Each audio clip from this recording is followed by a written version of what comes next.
Hey, I've got open my session here for the blessing. This is the version that we do in the key of B flat, and it's shortened a little bit from the original recording. So I want to go over how I took the multi-tracks I bought, added a couple layers, rearranged the song, changed the key, made the guitar parts, split them up a little bit differently than how they were laid out on the multi-tracks. So we'll go through that here today. So I'm going to drag in, these are just the multis that you can see here above, but I'm going to drag them in so they're just all in the tracks that they came in.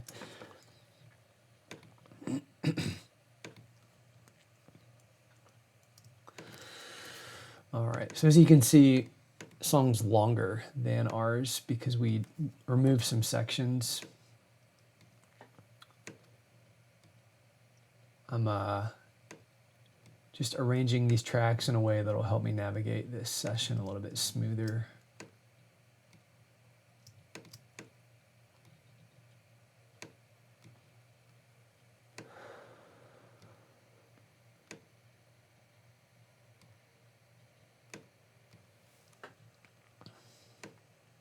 I don't know about you, but I find when everything is in the place where I know where it's at, I don't have to think as much about what I'm grabbing. I kind of just know where things are supposed to be. Yeah, that'll work for now. Okay, so let's get to work. So the first thing that I know that I did is I just removed the first bar of this because I didn't want a 2-bar count in for a song this slow. So just select all the tracks, move that back, and then drag all of them back. So now we just have a 1-bar count in, and then the piano comes in. Next thing that we did was eliminated this verse repeat. So the original arrangement is intro, verse 1, and then they sing verse 1 again before they go to the chorus. So we just removed that repeat. I'm going to find that real quick.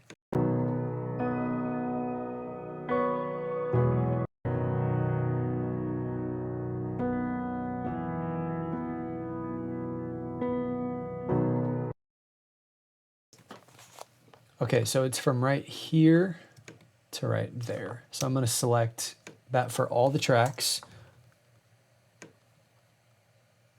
And then here I'm going to hit either Command E or right click and hit split. And that will break apart that section, and then I can delete it, drag all these tracks, or grab all the tracks and then just drag them back.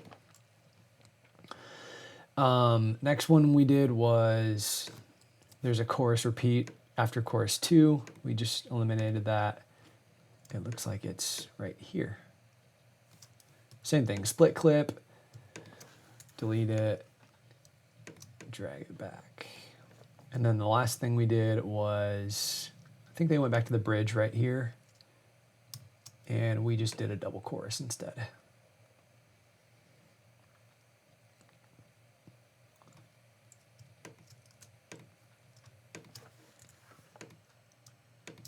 See if this all lines up. It does. Cool. All right, I did it. So there's our new arrangement to match what I did up here. Okay, next thing we'll do is something I'll do a lot of times. I'm just gonna like delete audio until about 1 bar before instruments come in, just to help me visually kind of understand what's happening with the instrumentation. You don't have to do this, but this just, again, it just helps me visually just to kind of know what's going on.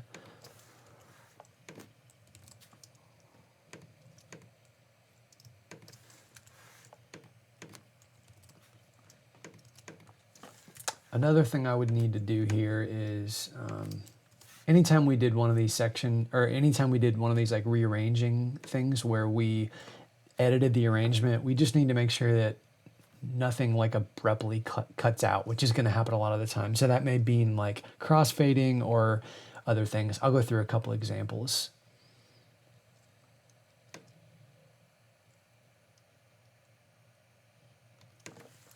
I'm going to just clean up this a little bit more and then we'll move on.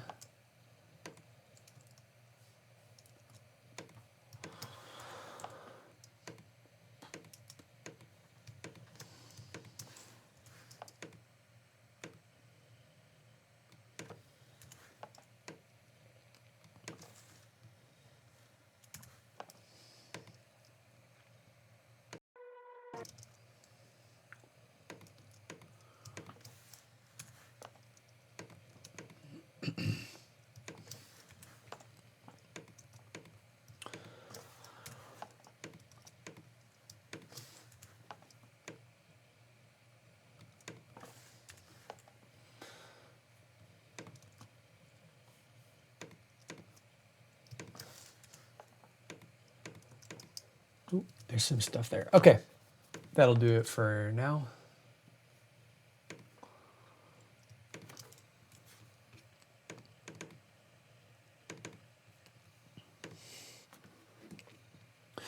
All right, so for instance, let's check this out on the drums, for instance. So this cut here,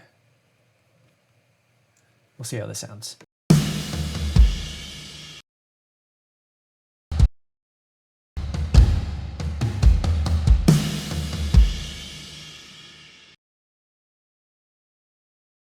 That one sounds fine. Nothing needed. Let's check it out over here.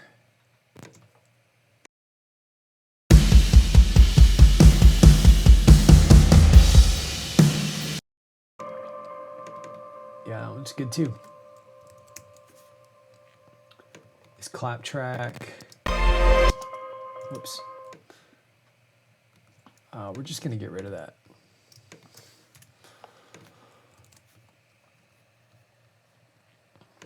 That looks good.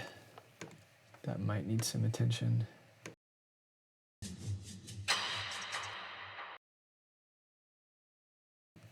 Yeah, that was good. This one might need attention.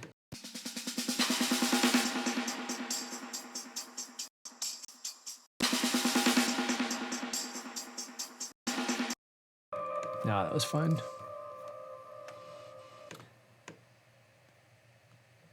That'll work for that one.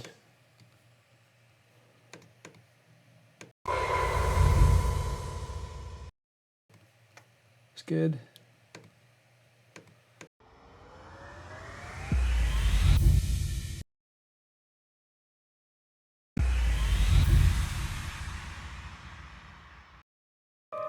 So I just drug out that one to make that sample feel like it was supposed to when they went to the bridge.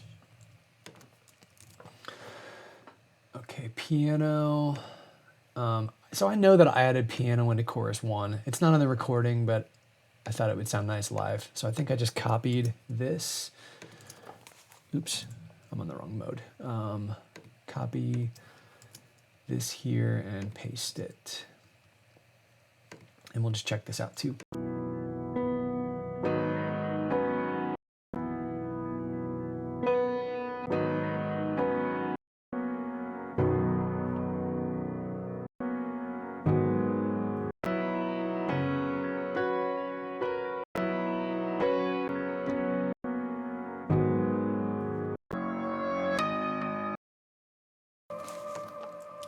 Those all sounded pretty good. Strings. Let's look and see what I did. I did a 2-bar crossfade. Okay, so something kind of like this.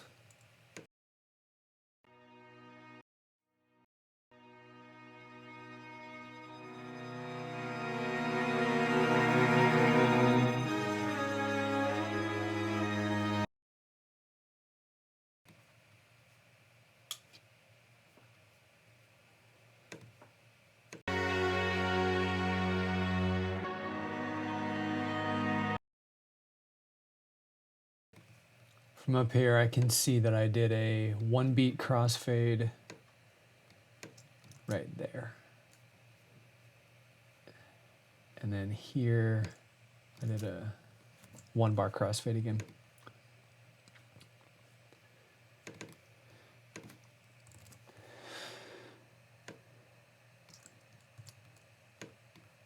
For synth bass, I probably would do something like that.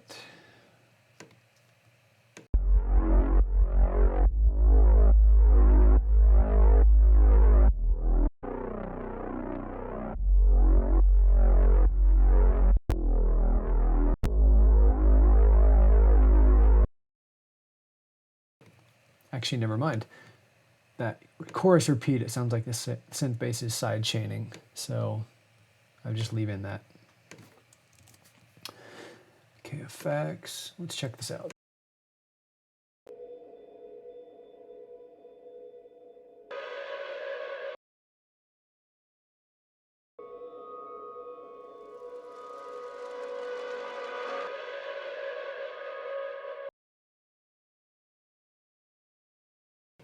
So from above, what I ended up doing was I just faded that in.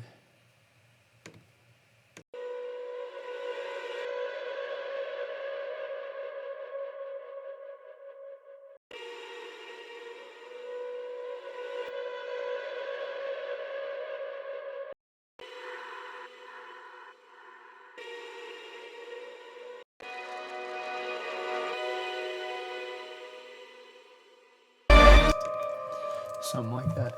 It's driving me nuts how we keep going from the key of B to B flat. I don't know about you. Okay.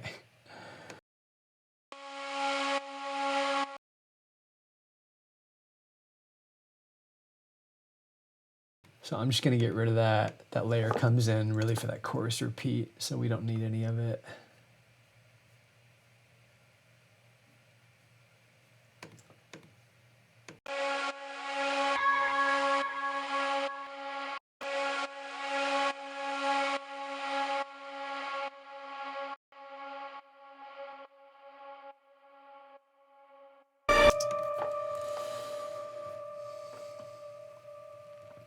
You know what? I'm just going to mute all these tracks, except for the multi-tracks we're working on. All right, choir.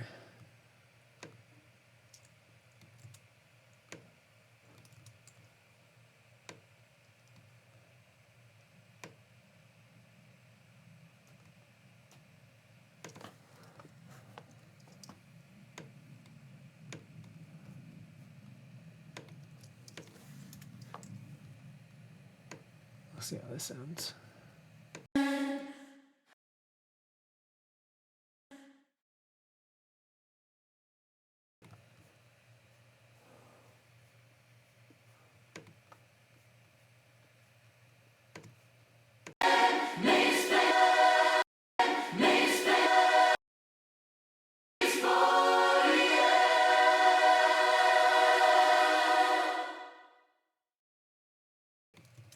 Okay.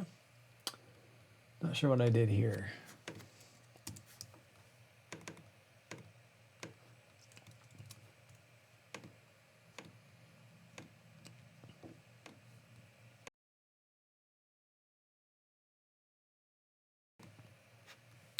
Let's try to figure it out.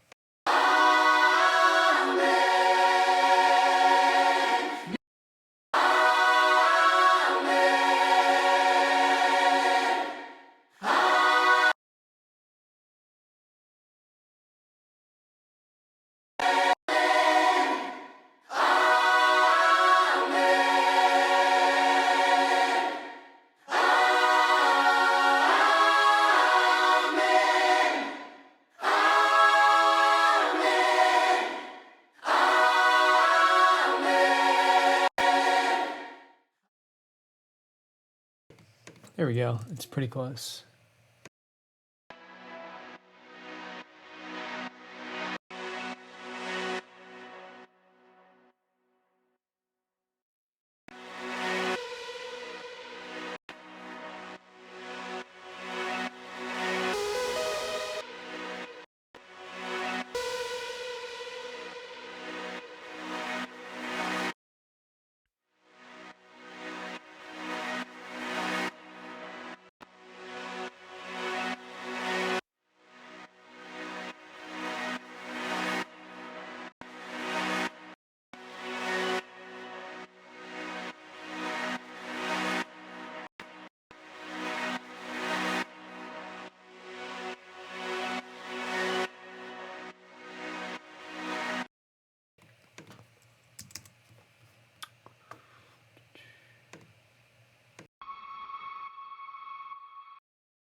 Looks like here I actually deleted this part entirely.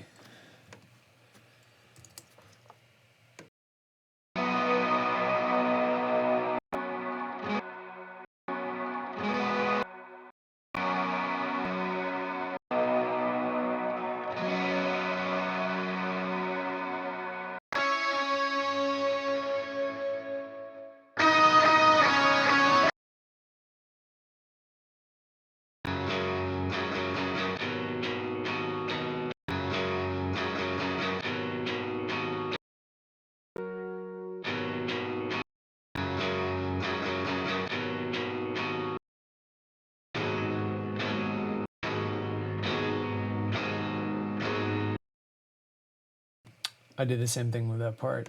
I just didn't like it. I thought it was a bad part. Okay.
All right, so something like that is probably what I do to fix all those crossfades.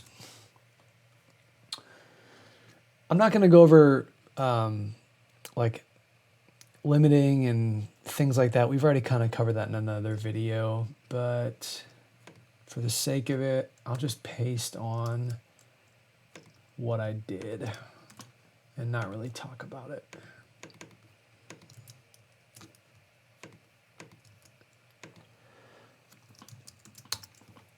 I'm going to transpose these two finally.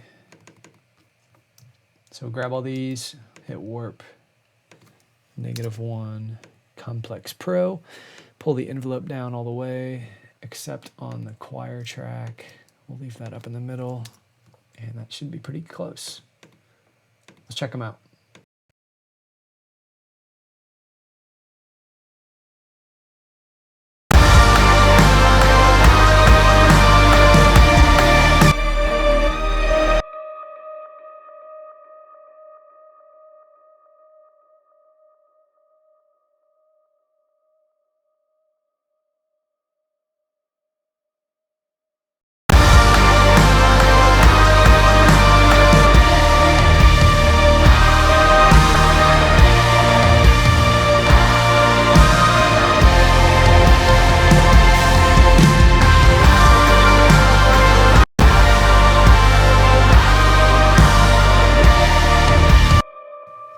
Yeah, those are pretty much the same. All right. A couple other things I wanted to talk through are here. Okay, so like in this piano layer, there's two different pianos. There's like your traditional piano sound, and then there's like this really high verby piano layered into one track, which is annoying because you can't isolate one.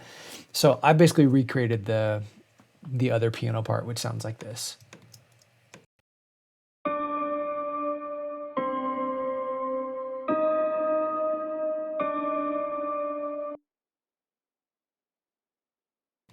Did a similar thing here with this reverse piano thing here.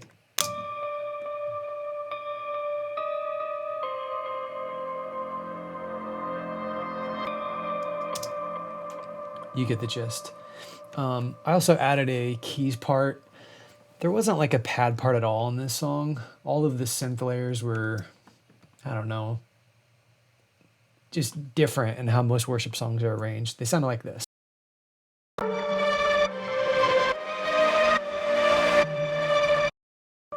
So I recorded a part that sounds like this.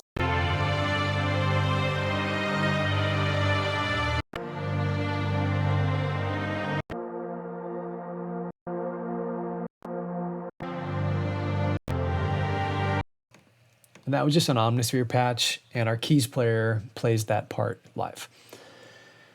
For the synth bass, okay, so this part here, I decided since the bass player wasn't doing anything until here, that we just make this part be like a live synth bass part. So I made the synth bass patch. So I would do something like that. Just to notate that that's going to be played live. What else did I do? Okay.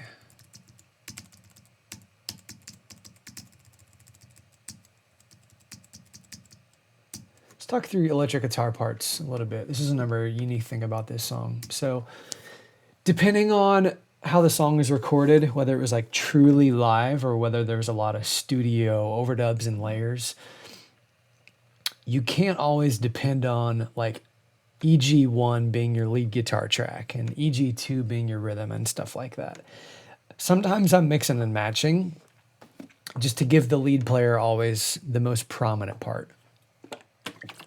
With this song being a studio project, there was a lot of just kind of bouncing around with guitar parts. So let's see where I landed and then we'll redo that.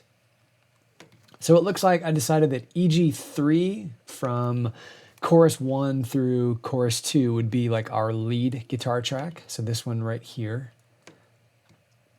So I'm going to rename that for right now, lead electric. But then once we get to the bridge and it starts doing this part, I think I just made that, yeah, like an EG3 part, which EG3 parts in my mind are always tracked. They're just kind of like extra guitar parts. So I would do basically like that.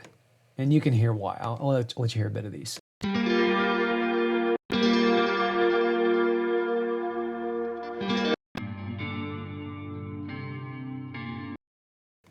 You'll hear in a sec. There's another prominent part that I wanted our lead player to play. You can see here, it's just the loudest part. That's what I'm giving them a lot of the time. It's kind of just like the loudest, most obvious lead part.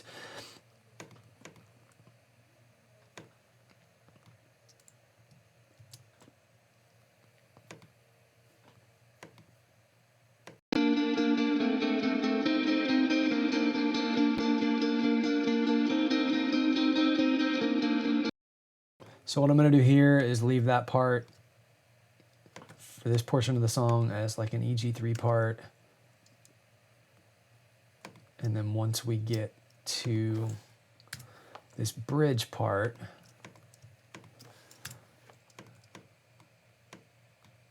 they're going to play that part, or that track live, basically. So you could think of it like this. I'm just kind of recreating what is tracked and what's going to be live.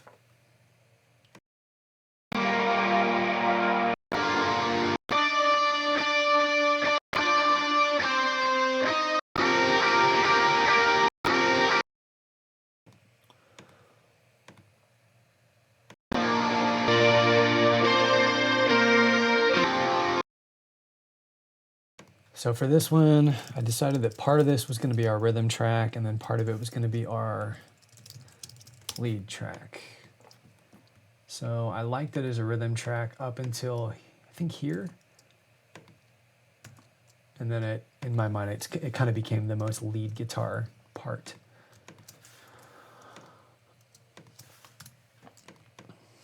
So if it helps, our lead player is playing this EG3 part, and then this EG1 part, and then here they go to this EG2 part.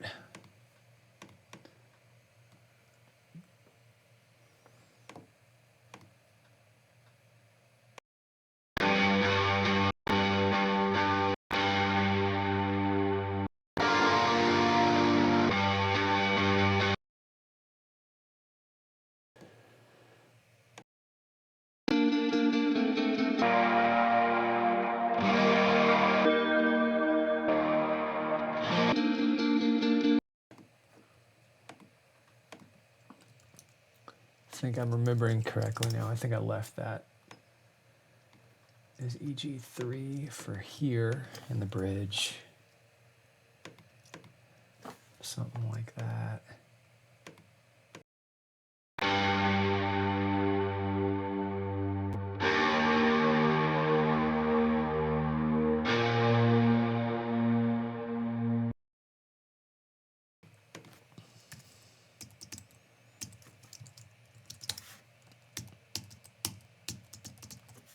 Okay. Hopefully that made sense. So again, just to recap what we did here. This is what our lead player is playing, which is a hybrid of the tracks that came in the EG1 or EG1, EG2, and EG3 stems. Rhythm is going to do EG2 for this part and then EG4 to the end of the song. And then I'm just going to keep tracked all of these parts. So here's our EG3 parts.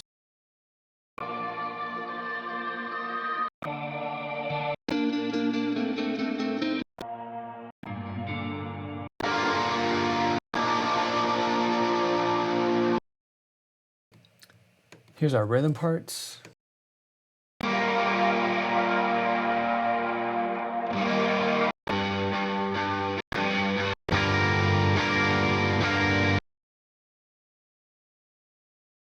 And then here's our lead parts.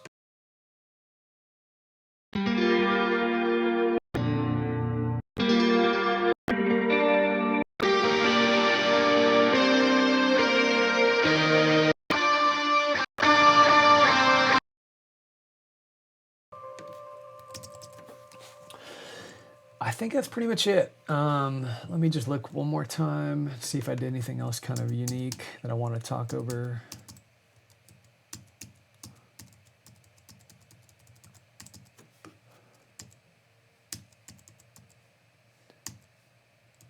Nah, everything else is pretty standard. So anyways, that's how you take a bunch of multi-tracks. We changed the key, we rearranged the song a little bit, we split up the guitar tracks a little bit differently so that our lead player was kind of playing the most prominent part. And we added a few more layers for these like piano and keys tracks that otherwise didn't exist in the song.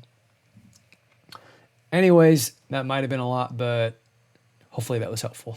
See you later.